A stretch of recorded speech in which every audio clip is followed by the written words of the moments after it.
The world of theater is full of stars. But just like in the night sky, sometimes we don't see them all. Some are in the wings, some are maybe up over us in the catwalk. Hopefully they're not under the stage, but you never know.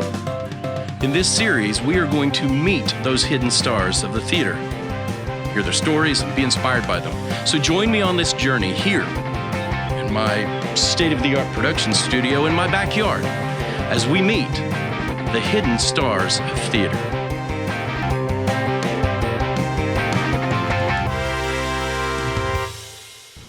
Hey everybody, it's Jamie Davis, the host of the Hidden Stars of Theater, and I'm so excited today. I had to get started before I even got in the camper, but we're going to head in the camper in just a minute, and we're going to meet a very special guest, Paul Rigano. He is a composer, a lyricist, award-winning. He and his brother work as a team. We're going to hear all about that as we hear his journey and his story. And but first, we're going to see some show shots from Dublin, Scioto High School in Dublin, Ohio with Coach Patricia Santinello. And why don't we watch those while I go into the camper, get things started there, all right? I'll see you guys in a minute. We'll meet Paul.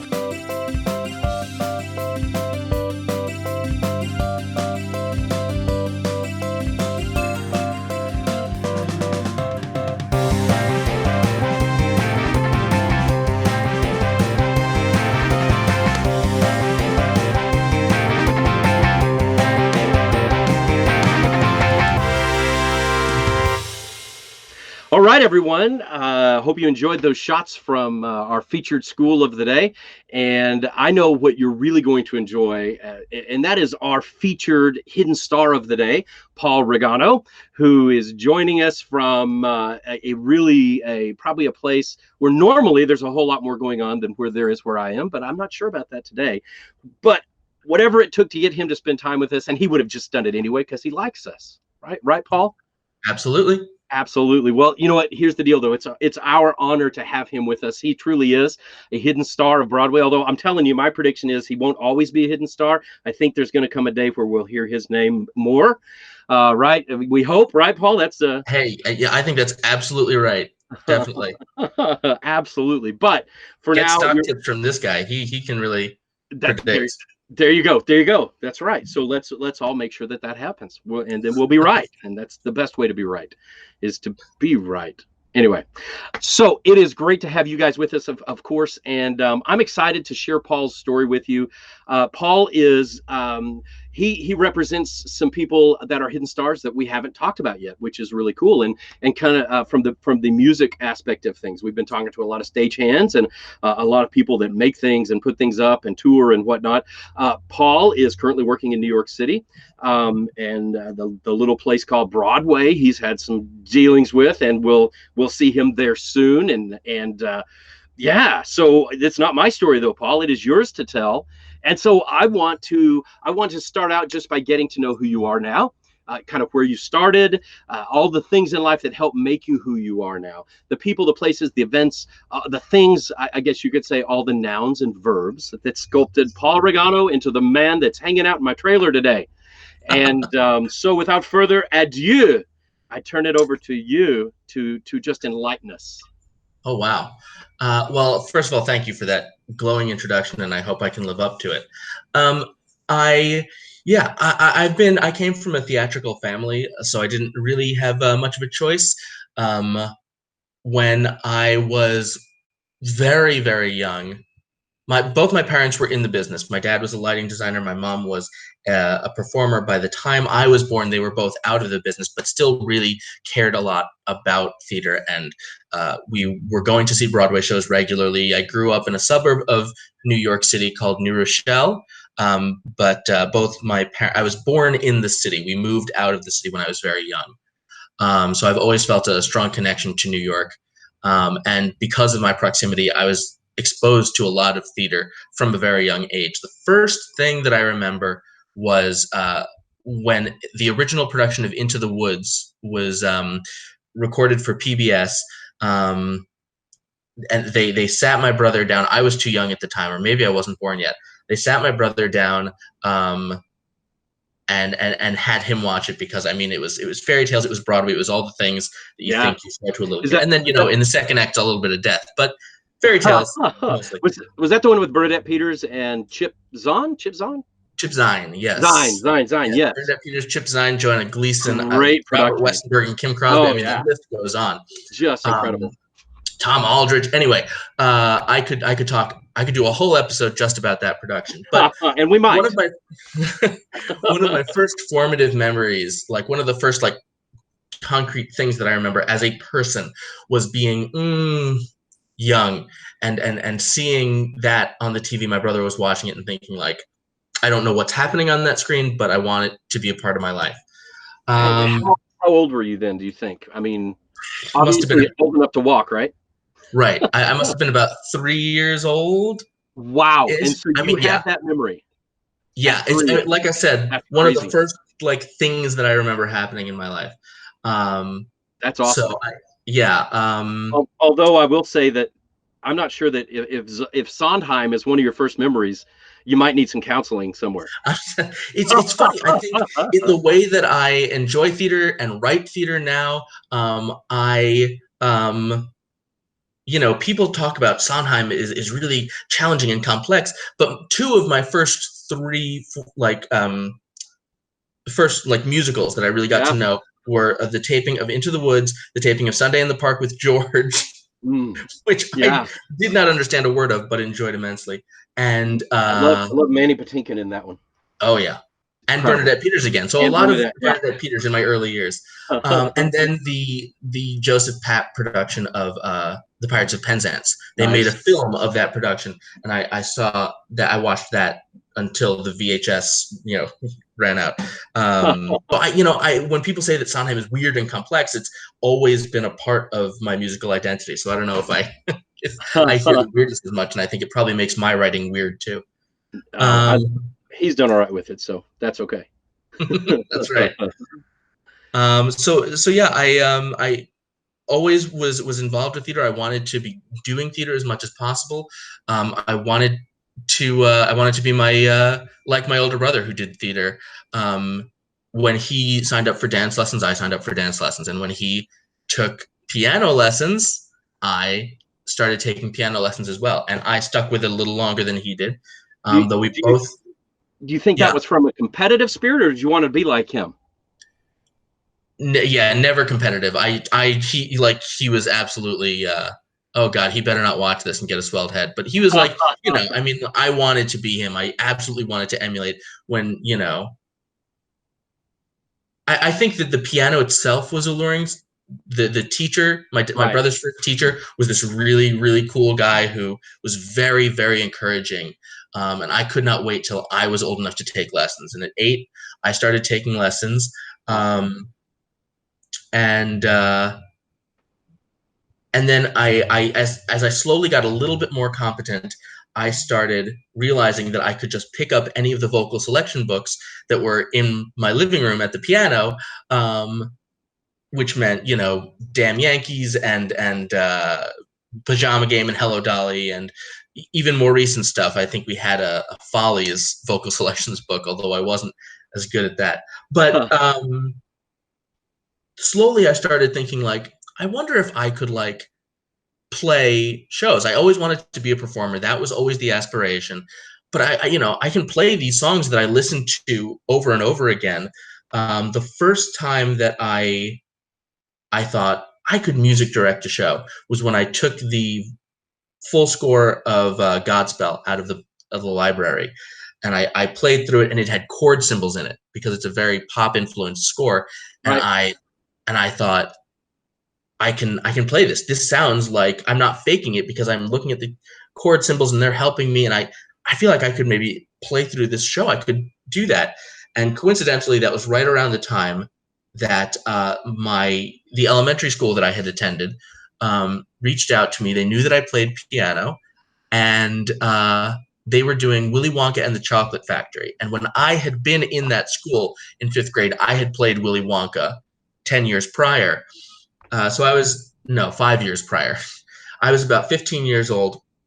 And when I was about 10, I was playing Willy Wonka. They were doing it again. And so they called me and they said, I think it would be a really nice thing to get you back. And they didn't have anybody, I guess. So at 15, they asked you to not just come and play piano, but to actually teach the music to the kids. Is that? Sure. Yeah, I was the music director. Wow. I mean, we had there was actually one music rehearsal where there were like 7 or 8 like elementary school kids came to my home where my piano was, so that we could go through and learn music. And I it took there was a little bit of a learning curve that I realized, like, I really have to be on top of my game. I really have to be Yeah. playing accurately. I have to really practice this stuff because my job is no longer in the spotlight. It's more about supporting these kids, and I have to do Yeah. everything I can to set them up for success. But that's where I was first bit by the bug, and from then through the rest of high school and pretty much all of college, I was doing this balancing act between performing, which is what I knew I really wanted to do, and music directing, which is something that I really enjoyed. And I think part of the fun of it was um, that I was a hidden star, that I was, that there wasn't as much pressure. I wasn't right out in front, but I was still an integral part of it. Um, yeah. So I'm graduating college now, and all of my professors are saying, what's it going to be? In my senior year, the last show we did, Babes in Arms, I played Val Lamar, who was the male lead, and I was the assistant music director on the show and played a couple of instruments throughout the show. Wow. Um, And you decided not to direct and choreograph and do everything else, huh? Yeah, I had a full course load that semester too. So that was big of you. That's awesome, though. But all my professors are saying, what is it going to be, Paul? You have to make a choice. Are you a performer or are you a music director? And it was really a terrifying thing for me. And I ultimately came to the decision, I don't have to. It's a false choice. I don't have to choose. I can choose for right now. I left school. I graduated and went out to Chicago because I'd been in New York all my life. I wanted to change of scenery. And at this point, I didn't want to emulate my brother, who was already living and working in the city. Got you. I Yeah. wanted to, be your own forge man. my own path. Exactly. Yeah. So I went out to Chicago, and I was doing both. I was auditioning and I was submitting to play musical gigs or to be a music director. And I found that there was a little more stability in music directing. There was just a little more work, certainly more paid work. That's always a good thing. Yeah, and that was really my focus for a while. I think I did 2 shows while I was out there acting, but I did a lot more music directing. Absolutely. And so with that kind of a dichotomy, and it's interesting to me, you not stood up to the professors, but if they try to tell you need to do one or the other, which isn't bad advice. And not everyone is as talented as a Paul Rigano, right? Huh? Is that what I was supposed to say? Go on. Is that what I was supposed to say? Yeah, the check's in the mail. All right, thanks, man. But honestly, I'm wondering how much does one help the other? So because I know a lot of I know a lot of guys who write who aren't performers, so to speak. So do you find, though, that being a performer and having been on stage and understanding that aspect of it makes you a better composer and a better music director? Absolutely. Yeah. It's one of the things that I'm most proud of in my education, that they were very, very adamant that you don't just study what you want to do. Study all of the aspects of theater, because when you are doing a show, you have to at least understand and be aware of everyone else in that building and their value and their importance in that building, which is, thank you very much for your contribution to that. To that awareness, that there are so many people that you need to that have so much value to a production that do not get the applause at the end of. Lots of hidden stars. So where did you go to college? I don't know to cut that, and we want to Sure. give them props. I went upstate to SUNY New Paltz, where I studied theater arts was my major, and I did a music minor. There was no official musical theater major at the time. I don't know if there is now. But that is really what my degree is in, is theater arts. I learned about lighting design and sound design and all elements of design sets. I worked in the costume shop. I had to do run crew for shows. I had to build and paint sets. I took dance classes. So all of those things, now when I am writing a show or when I'm music directing a show, I'm really able to think about, well, how is this going to affect certainly the actors, because that's what I've spent most of the time learning about. But how is this going to, will there be enough time for this set change? Do I need more music? Yeah, Little things like that, even. that's huge. Um, That's huge. and I think hopefully as I still occasionally perform, and so being someone who is still semi-active as a performer, I'm able to kind of read a room as I'm teaching music. I can sense the vocal fatigue if I have to, let's do it again, but mark this time, or Right. let's see how we can negotiate this when you're doing this 8 times a week.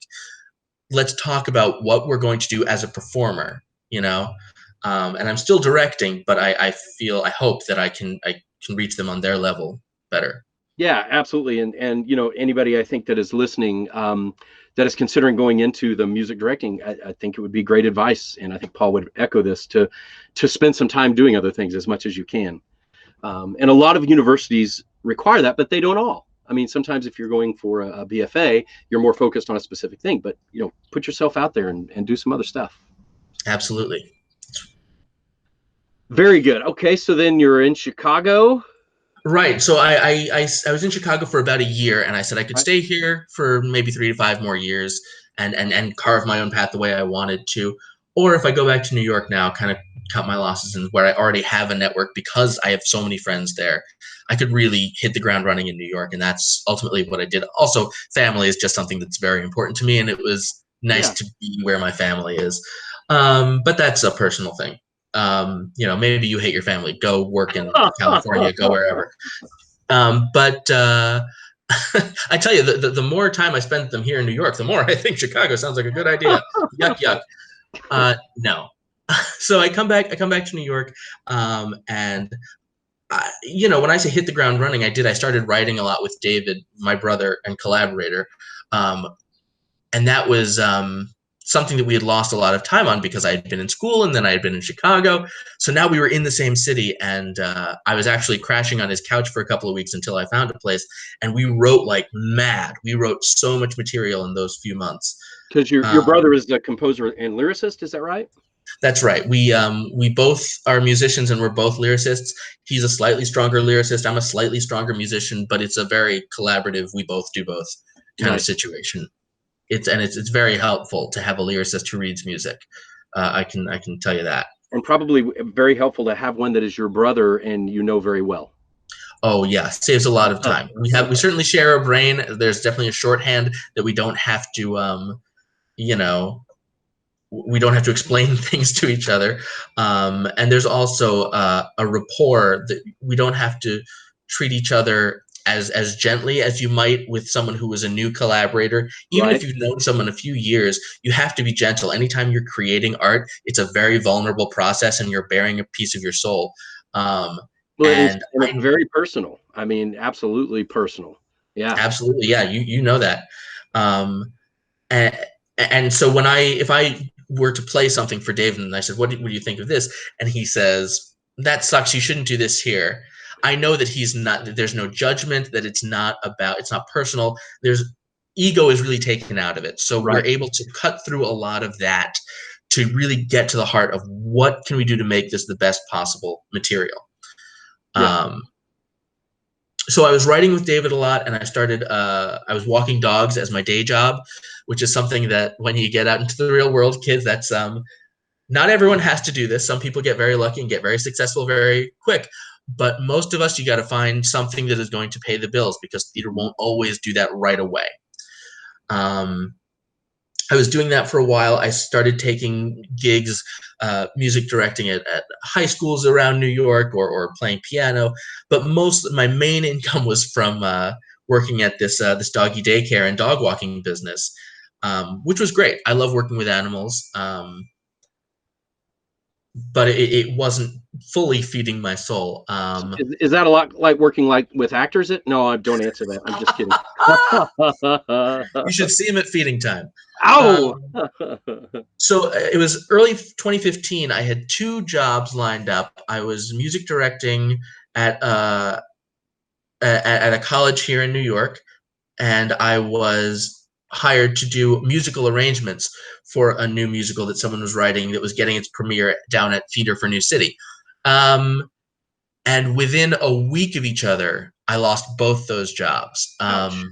Yeah. One was a simple miscommunication. The other one was a thank you so much for your work. I think we're going in a different direction. And they were very nice, very respectful. They felt awful about firing me, but my work was just not the right thing for the show. Well, and I'll stop you a minute here because, a thought just hit me that I think was a good thing for us to get across to our listeners that are thinking about doing anything in this profession, especially something where you are creating either acting, or you're creating a character, or you're creating a piece. If you're not okay with with those things happening, you should probably find a different profession, is what I would say. Would you agree? Absolutely. You need to develop a thick skin, and you need to develop it quickly. And understand also, I've been on the other side of that table. I've seen people audition for me, and I've thought, wow, that person is stunning, and they are so confident, and they have such a strong product, and I can't use them for this show. There's really not a part for them in this show. I can't hire them. So that's part of the reason why that you need that thick skin, is you need to be able to hear no and think, well, I gave them the best version of myself, and it wasn't what they needed. No, absolutely. Okay. Especially on that level, because you may audition against 20 guys. You know what? You're all there for a reason. You're all good. And you may be an inch too tall, because at that level, they can choose between the guy with short blonde hair and long blonde hair and the nose that they like. Right? Quick tangent. A friend of mine auditioned for Gavroche on Broadway when Les Mis was on Broadway back in the 90s. For a year, they kept bringing him in for callbacks. Now you have to audition. Now we want to see you. The music director wants to see you. Now the producer wants to see you. Now this person wants to see you. He was being called back over and over. He finally booked it after a year of auditioning and getting called back. He booked it. He went in for his costume fitting, and in the span of that year, he had grown 1 inch and did not fit the costume, and he didn't get the job. Oh, man. Yeah. Wow. That's crazy. It's a game of inches, kids. Yes. So don't. But there was nothing he could do. No, I'm just kidding. But there was nothing he could do. He was the best version of himself that he could be, and they liked who he was, and they couldn't use him. The problem was the pup grew up. Sorry. Oh, I'm hanging up. Sorry. You just sometimes the low-hanging fruit is easier, and it tastes just as good as the stuff at the top. So you got to go for it. So I had just lost 2 jobs. I was not doing great. I was walking dogs and thinking, why am I not, making my living from theater yet? And a friend of a friend who worked in the box office of a theater company that I really loved. I had seen one show there and fell in love with this theater, the Two River Theater Company. If you're in New Jersey, check them out. They are incredible. And I knew I had a friend who worked in the box office, and he said, hey, my theater is doing a premiere of a new Joe Iconis musical. And they said that they needed a music assistant. Isn't that kind of what you do with Finale, which is a computer program that professionals use to engrave and make sheet music? And I said, yeah, I do that. Please give them my information. I would absolutely love to do that. And listeners, if you viewers, if you don't know the name Joe Iconis, push pause, go look it up, because it will add a whole lot of oh wow factor to this story. he's the man. He's legit. Yeah, he's fantastic, and he is. I mean, I'm not the first person to say this. This is not a hot take. The New York Times has said this, but he is in many ways the future of musical theater. So really follow him. I think on his website, that's the first thing you read. And look, if someone said that about me, that would be the name of my website. Exactly. So obviously, I leapt at the chance. It was not really. This was something that was not originally, I think, budgeted for in personnel. So they made some space for me in the budget, but they had no housing. I was sleeping on the couch of my friend who worked in the box office. He had a studio apartment in New Jersey. It was a big studio, but it was still a studio, and I was sleeping on his couch. Kind of like a closet. Yeah. And then I would I'd be at those rehearsals from 10 to 6 every day, 6 days a week. And then at 6, I would come home. I would go back to the studio apartment, get on my laptop, and do some more work until about sometimes 2 a.m. Wake up in time to send the work I had done to the stage management team, so they could print it, so that when I got to work at 9, I had it in my hand, hot off the presses, and I could give it to the actors, any new material. That was basically my job, was tracking any changes. And for those of you who sort of are familiar with the development process of a new musical, there's a lot of rewriting, and things change very quickly. On any given day, there are changes and updates.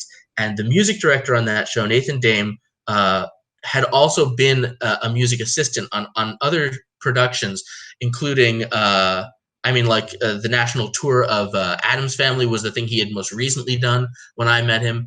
He put me through my paces. I knew about music copying, which is the art of creating sheet music, but I had no idea. I didn't know what I didn't know. And he really held me to a high standard, and he was a real taskmaster. And I say that with the utmost admiration, because he created basically who I am today as a music copyist in those 3 weeks. It was a real crucible. And when I say I was up until 2 in the morning, it was mostly because I didn't yet have all the tools at my disposal to to do it faster. Yeah, well, I mean, that's part of learning, right? Is sometimes it takes longer to get there, but that's what makes you better at it as you go along. Mm-hmm. Absolutely. And you liked coffee, I would imagine. Oh, so much coffee. That was I still have a picture somewhere. I showed up the first day, and everyone in the company who was in the rehearsal room, the whole cast and the writing team and the director and everyone had a coffee mug and a piece of gaff tape with their name written on it. And I had this red coffee mug with a white piece of gaff tape, and it said Paul. And I was like, I've made it. That is awesome. It's almost as good as like the star at Grumman's, right, in LA. That's exactly coffee cup with my name. I like it. It's true, yeah. So that was every morning my routine. I would get my coffee cup and I'd set it down next to my computer on my little table at my station in the corner of the rehearsal room, and I thought, I'm here in this room. And the show, I guess I haven't mentioned yet, the show they were rehearsing was a little show called Be More Chill, which had a little bit of life after that. No doubt. I did that. I wasn't even there for tech. I was there for maybe the first day of tech, and then I went back to New York because that's all they had time for. And then I came back and I saw opening night. Wow. But I learned a lot from the orchestrator and supervisor on that was Charlie Rosen, who is even at the time and still is a pretty big deal in the Broadway community, and incredibly talented. I learned so much from Charlie, and from working with Joe Iconis, I got to know Joe very well, and that was really really special for me. Very exciting to be working so closely that he would sit at a piano and say, I need some underscoring, and it's going to sound like this. And he would read from the script while noodling at the piano what he wants it to sound like, and then send that to me, and I had to make it into sheet music by the next day. Well, and that says a lot about how much trust he had in you, for sure. I mean, basically, it's like handing somebody your baby that you just met and say, take care of this. Right. Of course, if I brought the baby back and it didn't look like what he had imagined, he could always say, no, this is wrong, fix this, change that. But that's or go back to walk dogs. Take a hike. Yeah, that luckily never got to that point. But I expect whenever I'm doing work like that where it's transposition that I'm not going to get it 100%. And the first step is always bring it back to the person who assigned it to you and say, is this what you meant? Make sure this is right before I print 100 copies for the cast and the production team. Yeah, and be okay with not getting it right. Goes back to that. Yep, absolutely. Very good. So you're out of that. You're back at did you say Walking Dogs again? Right. Yeah. After that gig, I went back to Walking Dogs. Oh, you really did? It was a very surreal kind of thing that I was like, last week I was working with the future of Broadway and people who had been on Broadway, and now I'm walking fluffy again. Let me ask you this. You had 2 jobs you had just lost. before this, and then you got this job. It was 3 weeks, but then you were out of there at the first night at Tech. You didn't get to stick around, and you're back to walking dogs. It's at this point in most people's narrative that a lot of people, the next line is, and then I gave up and went home. Of course, home for you is New York anyway, so maybe that helped a little bit. But you stuck with it, man. You stayed in it. What was the drive? What kept you from hanging it up? God, I wish I knew. I will say that at the beginning, coming back to walking dogs felt like a temporary thing. Like, well, Okay. man, I've made some connections and things are bound to pick up. And then, I mean, they didn't, right away. It was a few months before I did another high profile gig, but later that summer, I did. I was Charlie Rosen, who was that orchestrator, called me and said, I'm doing another show. It's up at Barrington Stage in the Berkshires. Nick Blaemeyer wrote this show called A Little More Alive, and I'd really like to have you back. It was good having you on Be More Chill. It saved me a lot of work, and Yeah. I'd love for you to do that again. I met some amazing people at Barrington Stage. If you ever get the chance to work with them, what a great group of folks. Same thing at Two River. I've been very fortunate to work at theater companies that treat their employees and very well and produce really smart and engaging theater. After that, I started thinking this is something that I should be more proactive about. So that was the turning point. It was real dark coming off of Be More Chill and before things picked up. And it was when things picked up again that I said, I can't keep waiting for the phone to ring. Right.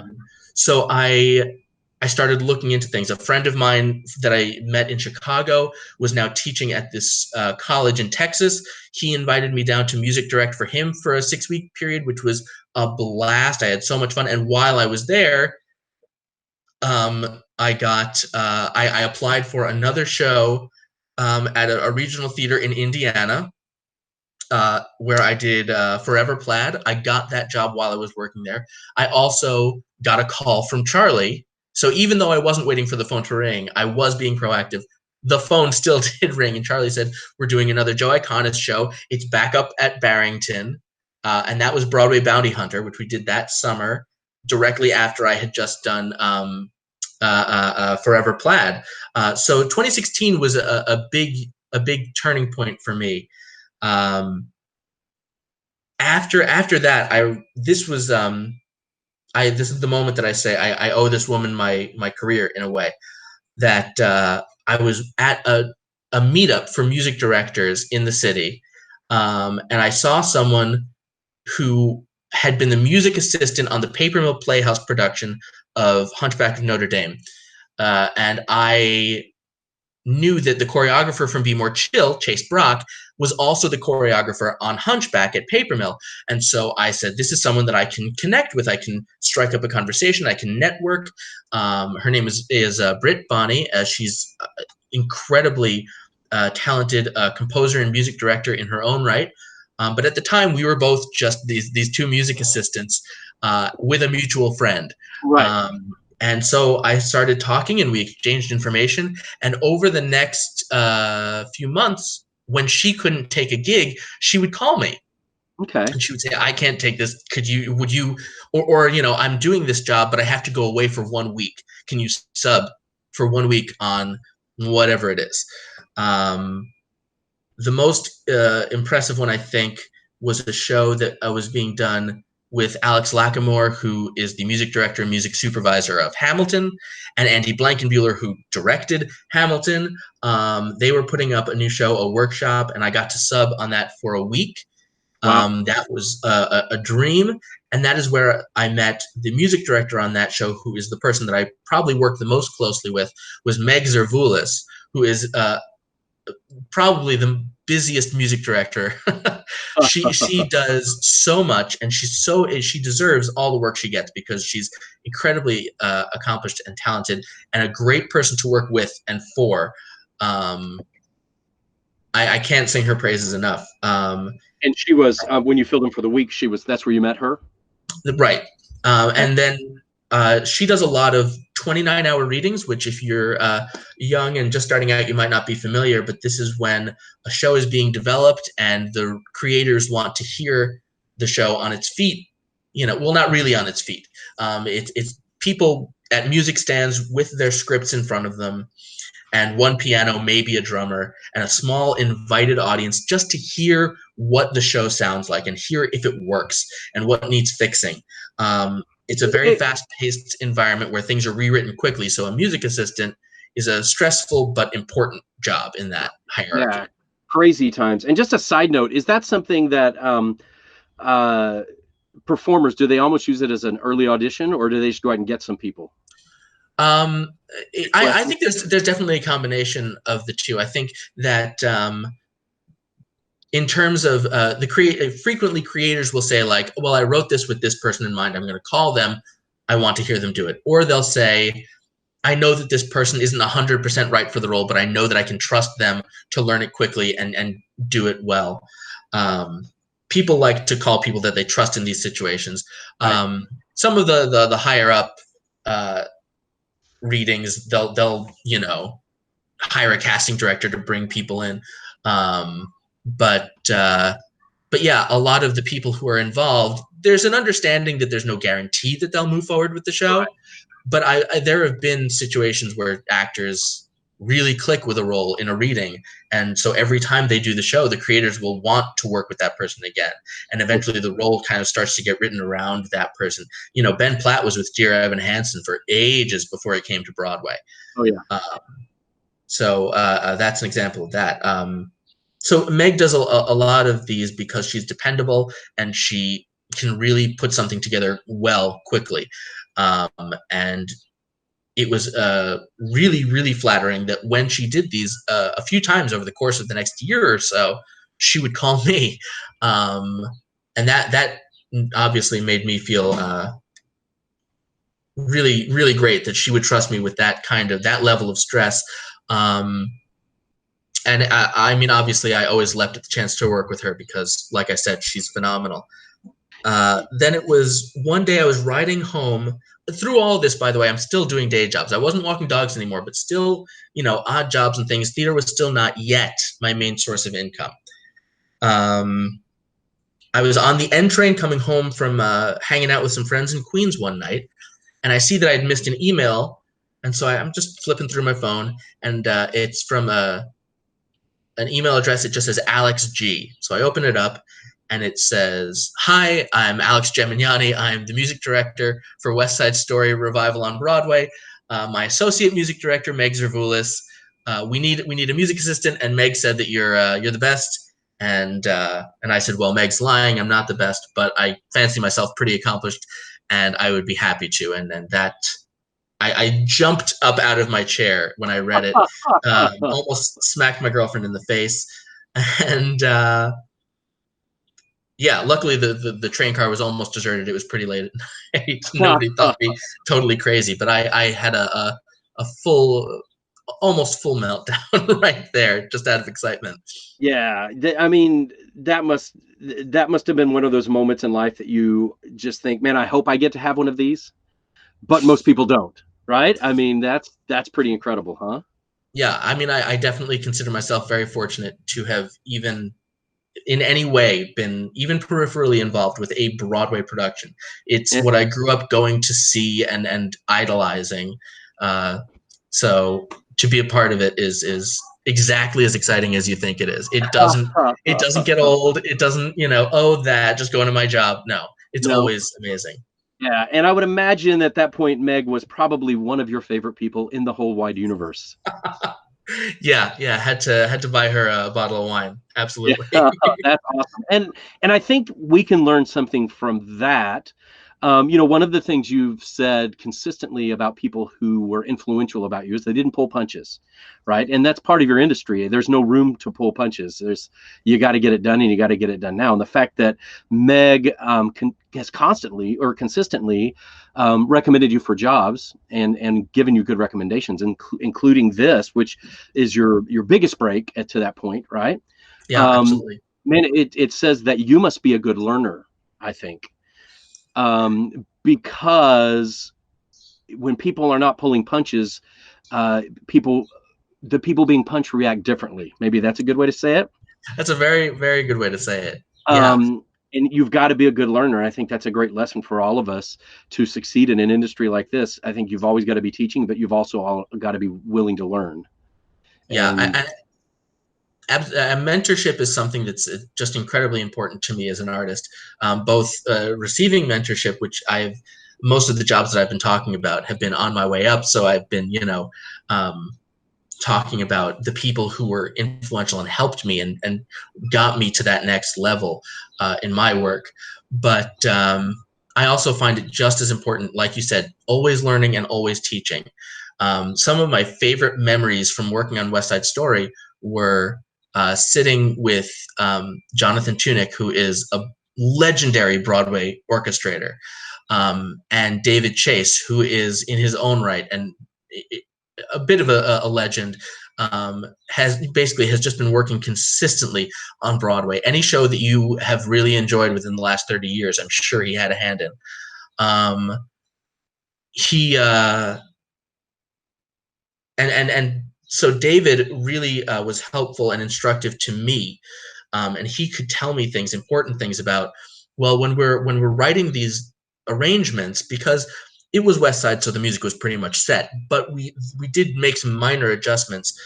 He would say, I don't want to put a cymbal crash there because a cymbal crash tells the audience that they have to look for something. So I'm going to put it here where Anita does the big kick because it'll line up and that will really get the wow factor. And so David could teach me those things. And at the same time, when Jonathan Tunick was speaking, who has a year history on Broadway, both David and I were all ears. right. I was just a sponge on that production. And I remember day one, Meg was walking me through and saying, here's how it's going to be different from what you're used to. You're going to have to do this now, which is new. You're going to have to do this, and we're going to expect this. This is what you expect, and this is what's expected of you. Nice. And there's, like you said, she didn't pull punches, and I'm so grateful that she didn't. There's, something happens when people expect a lot of you, and it's usually that you kind of rise to it. Yeah. Or you walk dogs constantly for the rest of your life. Not that there's anything wrong with that. Not at all. Dogs are people. Big fan of dogs. Dogs are people too. That's right. And I hear they all go to heaven. I don't know.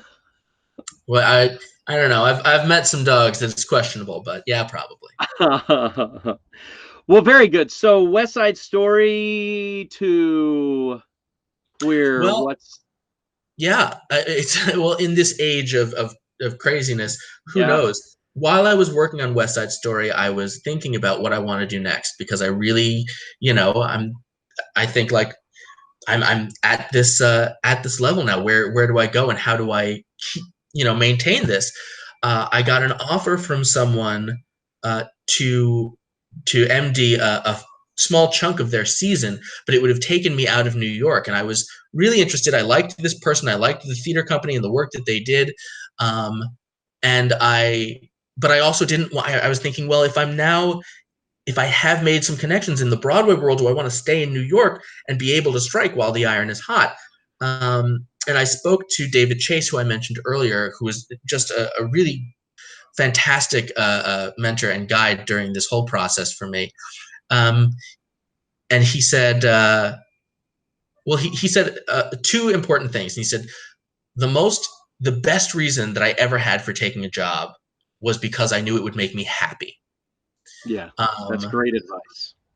It wasn't about the money, and it wasn't about the whatever the connections. It was about fulfilling my own needs as an artist and my soul. And then he said, it's not wrong to say Alex Gemignani, who you've been working with, and with Meg, who you have a good relationship with, or Charlie Rosen, who you've worked with. Call the people who have been mentors and helpful to you in the past and say, hey, I just finished a job, and right now I don't have anything lined up. Do you have anything for me? Obviously, make sure that it's someone that you have that relationship with. Don't just call up, hello, Broadway, I'd like a job.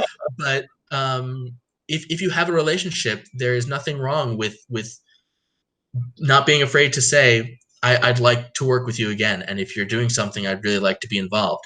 And in that same conversation where he told me that, I said, well, then, in that vein, I know I know that you are working on the upcoming revival of The Music Man, and West Side Story is my favorite musical of all time, but just a close second is The Music Man, which is ironic because they played in the same season, and Music Man actually beat West Side for the Tony for Best Musical. But aside from all that, I would really love to work on another revival, especially with you, and on a show that I care about deeply. And that's starring what's that guy's name? Wolva something. What? Huge Ackman. Huge act man. He's an actor, right? He's a huge act man. So yeah, I mean, like, that's really a perk. The fun of it for me is getting to work on a show that I really, really love. And the director is Jerry Zaks, who the first show I ever saw on Broadway was directed by Jerry Zaks. The first two shows I saw, and I think he was very formative in my theatrical education. So I just said I'd love to be involved. I don't know if you have a music assistant already. But I would really love to be involved in any way, shape, or form. And he said, I don't know what the situation is, but I'll reach out. And within a week, it was a handshake agreement at the time, but it was over email. I got the job working on that. So assuming that everything comes back to normal within the next few months, that will be my next gig. Congratulations on that, man. That's exciting. That is actually one of my bucket lists, is to get to see that production. So maybe we can hook up, have some pizza or something afterwards if I can actually pull that off. That would be fun, because that's exciting stuff right there. That's exciting stuff. Well, so that obviously brings your journey right up to where we are right now, and man, just an incredible journey along the way. So much to learn through it. So thank you for that. I want to kind of have you do something for us, because again, you're the first guest we've had on the show at all that is in the music directing, assistant music directing. You've talked about a copyist, which may be a new term to a lot of our viewers. And so if we can just take a little bit of time right now and just kind of walk us through, what does that world look like? What does each of those do? Their responsibilities. Yeah, so I've talked about a music director and a music supervisor, and I'm going to explain the very fine distinction between those two.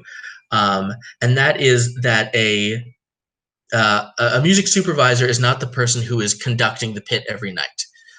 Frequently, they will double dip, and your music supervisor, will be an orchestrator as well. Basically, they are... I will quote David Chase again, who has said, if we bring back the Tony for music director, the job of music supervisor will disappear. A lot of what a music supervisor does is similar to a music director, but they don't have to get in the trenches every night with the show and conduct it or play it every night. The music director is that person. They are the person who is in every rehearsal. They are teaching material and working with the actors to not just, here's how the song goes, la da da da da, but they'll say, well, why are you going to breathe here instead of there? Let's talk about what's happening with your character musically.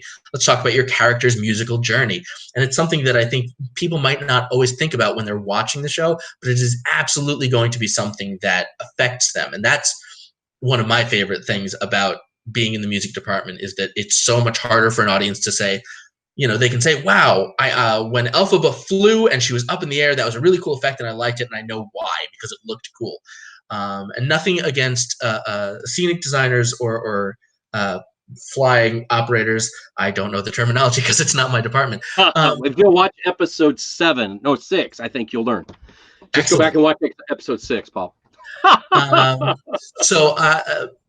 But people can sometimes say, when this musical thing happened, I felt this and I didn't know why, So the music director is the person who influences a lot of those choices, and the music supervisor is really overseeing the whole thing.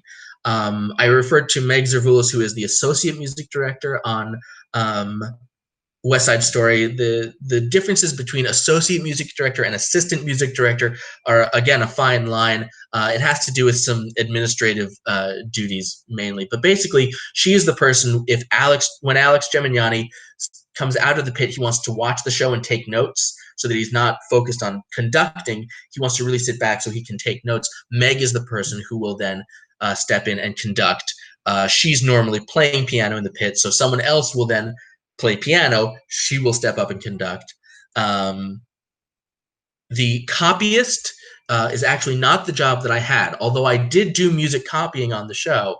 The role of the copyist is the person who actually takes the parts. So there are two stages. During rehearsals, we're working from a piano score, and that is not the same score that the pianist in the pit plays every night. That is the score that's been orchestrated. So the piano is basically playing everything that you hear condensed onto a piano. For a rehearsal room, that's all you need. I am in charge of maintaining that as things change. In a new musical, things might get rewritten, a new song might come in at the drop of a hat, and we need new music, and we need to get it to the cast. I organize all of that. What I like to say is that I make order out of chaos. Like when Joe Iconis will sing into his phone recorder, I want the underscoring to do this. He emails that to me. I have to listen to it and then say, here's what he wants the music director to see when they play it and when they teach it. So I would imagine then that that's one of the reasons that Mr. Arconis and Meg and these people may come back to you, is because the more you work with someone, the more you know their style and the more you can interpret it better. Is that? Absolutely, yeah. And that's something that is that I found is an important skill to have that flexibility. Oh, well, when I was working on that show by Nick Blamire, A Little More Alive, that show was really based on guitar more than piano. So Charlie Rosen helped me a lot because he plays every instrument. He was able to sort of translate, so you're thinking like a piano player, and it needs to be read like a guitar player. And he would help decode that for me so that I could create a score that made sense. Nice. It's a lot about translation, knowing different languages. Absolutely. It's all about conveying information. And then those piano vocal scores get given to Jonathan Tunick or whoever who orchestrates it. And the copyist on the production was a woman named Kathy, and she works at Emily Grishman, which is a whole Emily Grishman is an extraordinary copyist and really a pioneer in the industry, and she has a company of a small group of people who work for her, and they are all creating scores for shows that they get. The orchestrator gives it to them, and they have to make it to give to the band parts. Nice. So the assistant music director works with a pencil, and the copyist works with a pen. That's a very good way to put it. Yes. Yeah. Is that fair? And then what I give in ink back to whoever has given it to me will then get marked up with more pencil and fix this, change this. Or since you started to do that, we've already rewritten it, or whatever it is. Yeah, you didn't really need a step till two, but thank you. Absolutely. Thank you. Well, that was one of the most important lessons when I was working on Be More Chill, is that there's a lot of experimentation in a new musical. And they would say, let's try this. And Nathan, out of the corner of his eye, would see me start furiously typing it into the computer, and he would just go, don't do anything yet. And then 10 minutes later, they would experiment, they'd play with it, and 10 minutes later, they'd say, no, it doesn't work, go back to the old way. And so he saved me, maybe 30 minutes of work of trying to create that. And so getting to read the room and know what's going to stick, when to officially make the changes, that's something that you can only get through doing it over and over again. And I'm still not great at it. Do you do just out of curiosity, do you start a recorder during the sessions and make an audio recording of the whole thing, just so if you need to ever go back? Generally, no, because we will usually have a lot of sloppy experimentation and throwing things around. And occasionally, even in those meetings, I'll be standing next to them with a pencil, furiously scribbling what I see them doing. And sometimes, again, once you've established this level of respect and trust, you can say, well, what if that was an E flat? Would that make it easier? Would that fix this problem? And, you have to just be able to take it when they say, no, not that.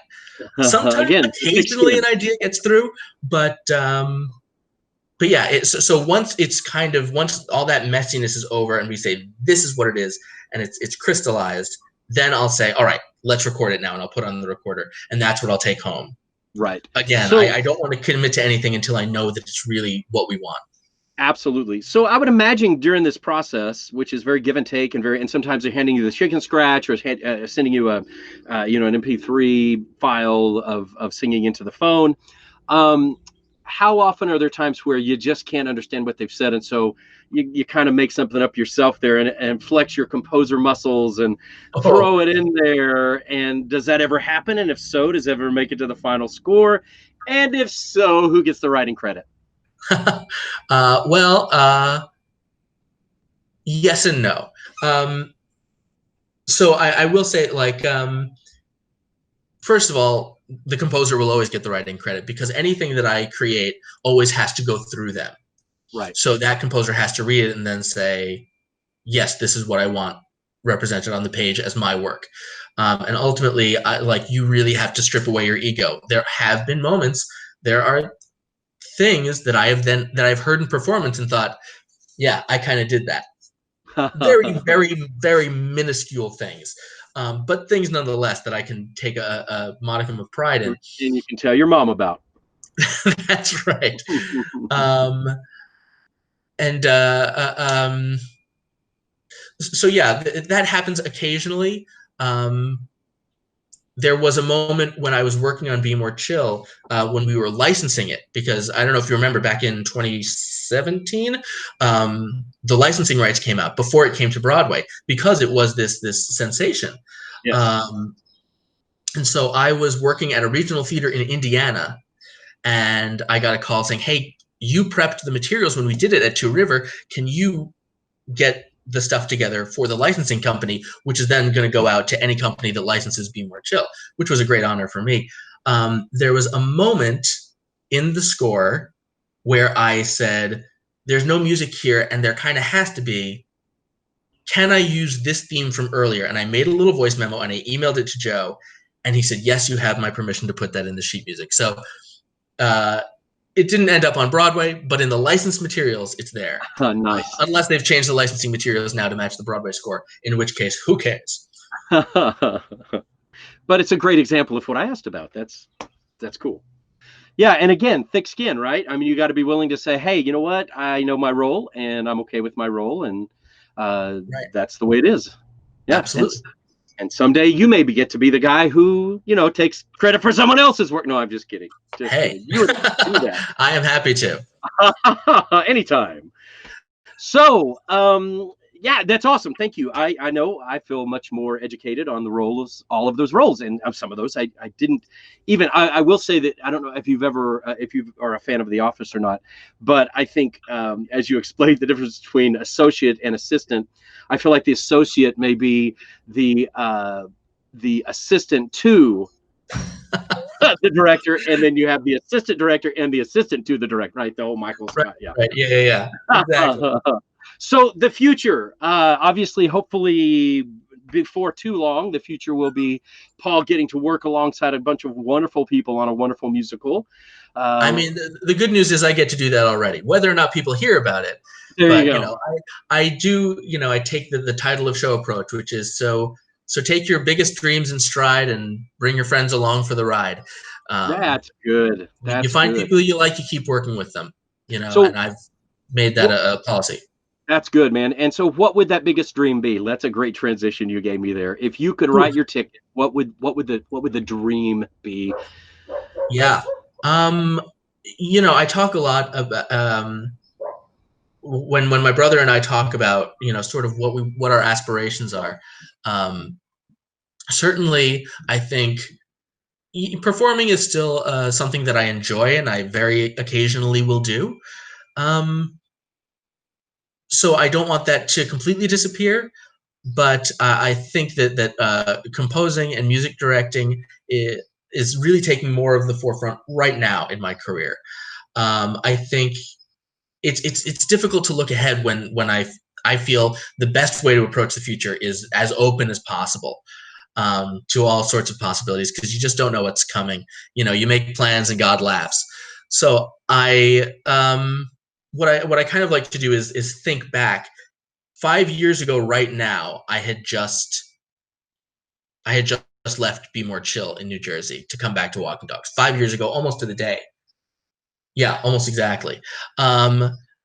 So if I had said to myself as I was taking that train back into the city, 5 years from now, you will have done the job you just did on Be More Chill, you will have done that on a Broadway revival of West Side Story, I would have jumped out of my skin. I would have been ecstatic. So I think an openness towards the future with an eye to the past is how I like to do it, is to say, like, I think if I only get stuck in where I am and, I'm not there yet, you can get down on yourself very quickly. But if I think, well, 5 years ago, did I ever expect to be here? I think I would have hoped for it, but the fact that it happened is crazy exciting. So 5 years from now, who knows? Yeah, opening a show that I wrote at least on Broadway. Hey, that'd be amazing. Hey, we'll all come celebrate with you if that's the case. Excellent. You're invited to opening night. I'll be the one holding the hidden star sign with your picture on it. I knew him when he was hidden before he's no. I fully believe. And one of the things I want to give you a little bit of props here.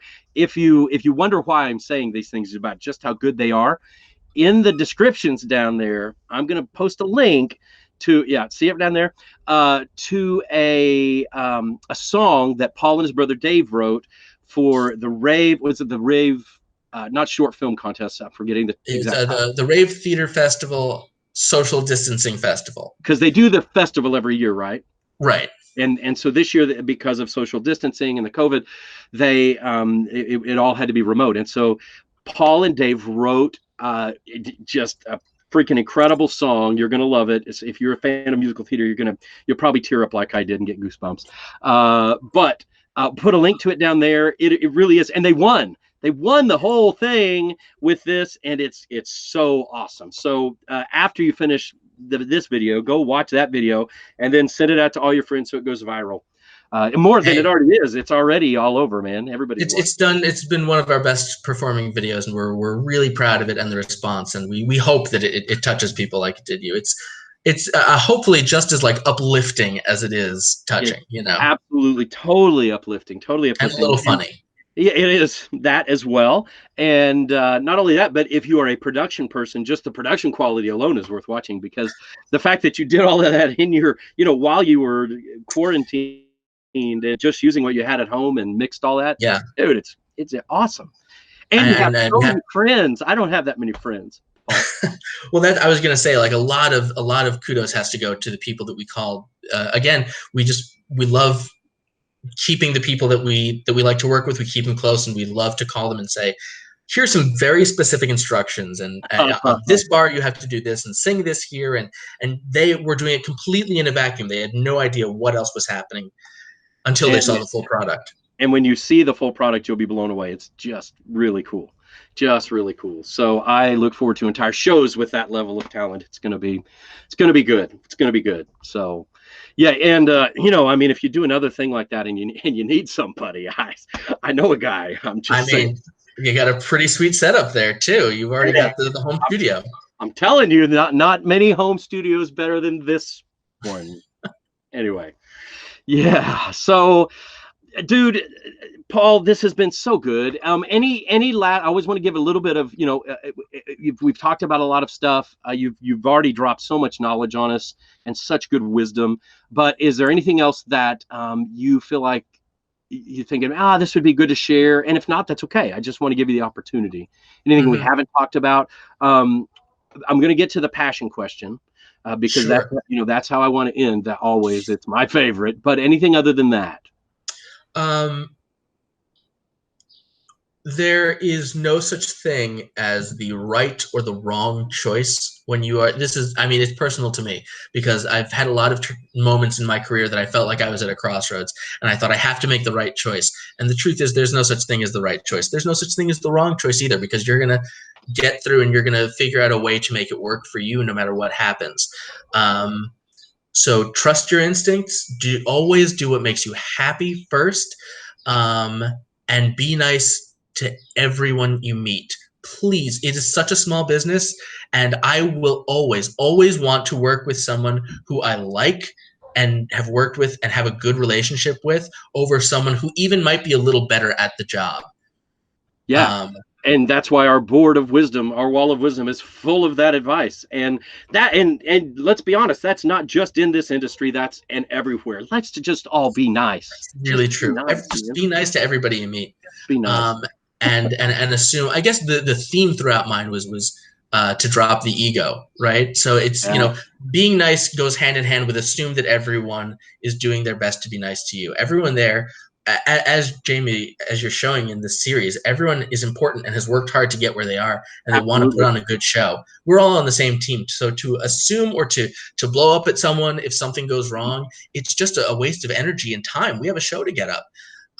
So drop the ego. Don't be so hard on yourself, and man, just have fun. Make the choice. Let your heart be your guide when you're making those decisions. And so many platitudes, so many empty platitudes.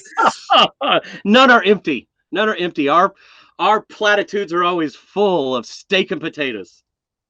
I like that.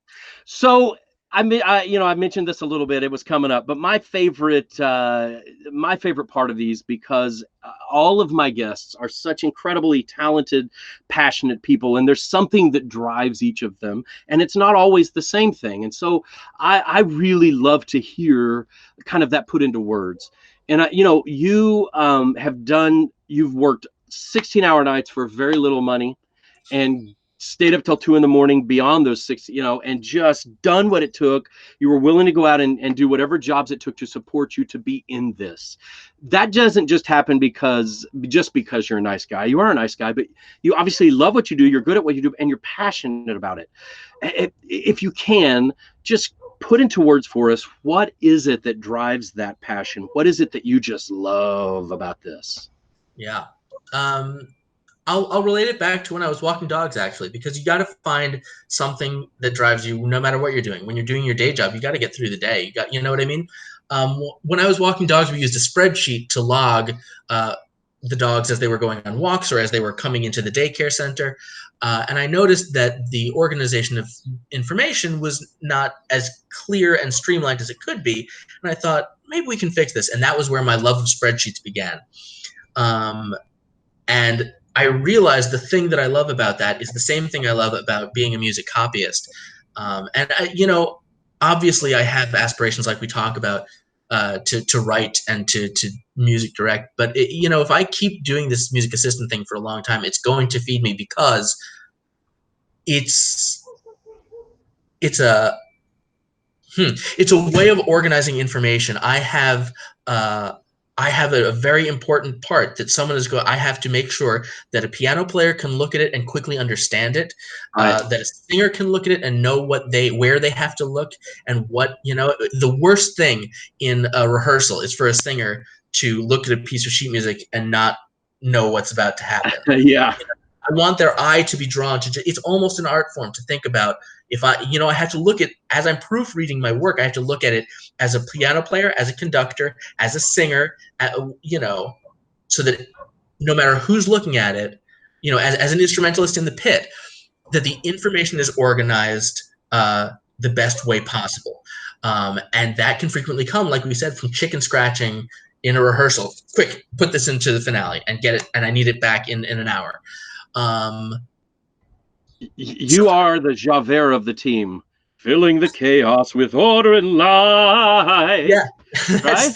But that's exactly it. It's creating order out of chaos, and starting when someone hands you just a stack of loose leaf with notes written on and scribbles, and then you hand them back a song, a piece of sheet music, 5 pages of sheet music that came from all these scribbles and tatters. That's an incredibly gratifying feeling. And there are times even when I'm music directing and I look at a score and I can say, I know what happened here. The music director told the copyist to do X, Y, Z, and that's why it looks like that, but it's going to sound different because of this. Right. Absolutely. And to think at any point when I'm watching a show, that worked because of something the copyist did. That's good copying. That's cool. A really fulfilling thing to do. And someone who doesn't do it for a living probably wouldn't catch it, but No, I Yeah, think it is, because it is creation. I mean, it is molding. It is art, right? I mean, and right. any of us that are artists in any form understand that it is the act of creating. Even, and some people would say, well, he didn't create it. The copyist doesn't create it. Nah, that's not true. I liken it unto a sculptor who takes a piece of wood and sees something that you could say God created in the wood, and they just take it out at what they see there, Mm. Hmm. right? So you are very much, I think, taking the raw material that's given to you and then creating it in a tangible way that can be enjoyed. Yeah, that's awesome. And it also makes me, I'm a huge fan of Sondheim. One of my favorite roles I've played was the baker into the woods. Ah, The song No dream one. More. The song No More is one of my favorite songs to sing. Holy cow. Yeah. Um, and I really feel sorry for Sondheim's assistant. The assistant on that. I'm just Oh kidding. yeah. Kind of. Can Oh you man. imagine? Because I mean, On just that. even after it's on the page, I'm reading it going, this is really good, but I'm trying to imagine it as chicken scratch. I don't. Yeah. Can you imagine that Sondheim sits down at the piano, says to his assistant, and then it goes like this, Yeah, like, oh, yeah, exactly. And then it's like, okay, and never they thought would down. have to think, how do I make it so that someone who doesn't know Steve can Yes, play that? exactly, exactly. And then he hands it to everybody else, and they're going, "Did you get this right?" Um, Right. yes, yes, no, but only because Sondheim is a genius, right? Yes. Wow, And my incredible. apologies to Steve for butchering your fault. Ah, That it is my is fault. that's what that was supposed to sound like, but No, I I knew. I messed it up. actually I knew it. I did. Oh good. Oh I good. Okay. almost jumped in and then you stopped, but that's okay. I so suddenly remember. Oh wait a minute, I don't remember all the words, which never happened on the stage. No, never. Never, not in that song. Holy cow! Man, thank you, Paul. This has just been an incredible time, and there is one thing left to do. And I know this Oh, is probably the only reason you wanted to be on the show, or agree to be on the show, because it's a big thing to get your words immortalized on the wall of wisdom. And so we're down to it. So I think you know enough about the show to know that I have a piece of gaff tape here, and I have my white pen, and I'm going to tomorrow. I will have a coffee cup with my name on it on gaff tape, so I can say I've made it. Since I know now that's what it is, that's easy. I can do that's it. that That's the crux of it. until my wife tears it Everything else off. is icing. Exactly. Icing sounds good too, though. So you're gonna give me kind of think of it as this: what if you had a limited number of characters in a text message? We'll say a tweet, and you had the chance to tweet young Paul when he was first starting out, and for you at the early age of birth. um, uh, and you could give him one piece of advice. Um, what would that be? And we're going to put that down, and it will live forever on the wall of wisdom. Great. Give yourself a break. Give yourself a break. I like it. Yeah. Um, And you don't mean a Kit Kat bar. I mean, enjoy one Okay. of those every once in a while too. Uh, all Yeah. right. You're only human. Drop the ego. Give yourself a break. Do you see some things looking back in yourself that you feel like you had a little bit of an ego, some things you felt like you had to fulfill at the time that Absolutely. yeah, Yeah. and that's good. And and that's not just you, right? That's all of us as young performers. We feel like we're going to make it. We've got this level of performance or whatever we're doing that we have to achieve, and we put this pressure on ourselves. And I think we've had some other ones, like Emma Bogave said, it's only a show. Remember, it's only a show. You're going Yeah. to have a chance to do this again. And it's okay. So yeah, give yourself a break. Save yourself some stomach issues along the way. Oh yeah. I knew when I had messed something up really when I during Be More Chill. That was some of the most anxiety ridden days of my life. I knew that I had done messed something up because I would feel something in the pit of my stomach if they messed up on stage. And I would go, oh, that's because of something I did. Nice. Yeah. And I'm right there with you. And again, that's one of those things that's at every level of this theater. I remember that happening to me when I was in elementary school playing Frosty the Snowman. And I think one of my buttons fell off or something, and it was devastating. But nobody Right. remembers that but me, and it's okay. So yeah, give yourself a break. That's good. So there's only one other thing I need to do, and that's document something, Paul. I sent you a note earlier because I dreamed a show tune last night. I dream complete shows. I've got some great ideas I'll pitch you for you and your brother if you want your first really big, huge Broadway musical. I've got one. Excellent. Happy to steal it. Anytime, man. But this one, I got to document because I told him. And so when it goes there and he claims credit for it, I want you guys to watch this to know that it came from me. So basically, Paul had already told me his story about when he heard on the in train about his big break. And so I literally dreamed, picture singing in the rain, dancing around, tap dancing, swinging on poles. And he was singing a song on the in train called I'm In on the In Train. And it was glorious. It was glorious. You were wonderful. Both as a performer and the piece you wrote, I'm In on the In Train, was very good. And it was in the genre of the huge Broadway genre of musical one acts.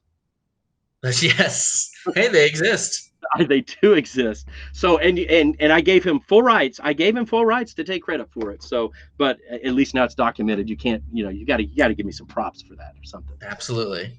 10%. 10%. All right. Yes. If nothing is still nothing, but I appreciate it. I do.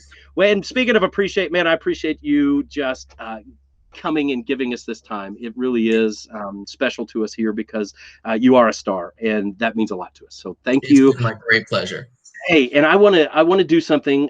We do this for all of our guests because they deserve it. You are a huge part of making the magic happen, but you don't get to go out on this night after night and take the curtain call the way those silly actors get to do all the time and absorb all of that.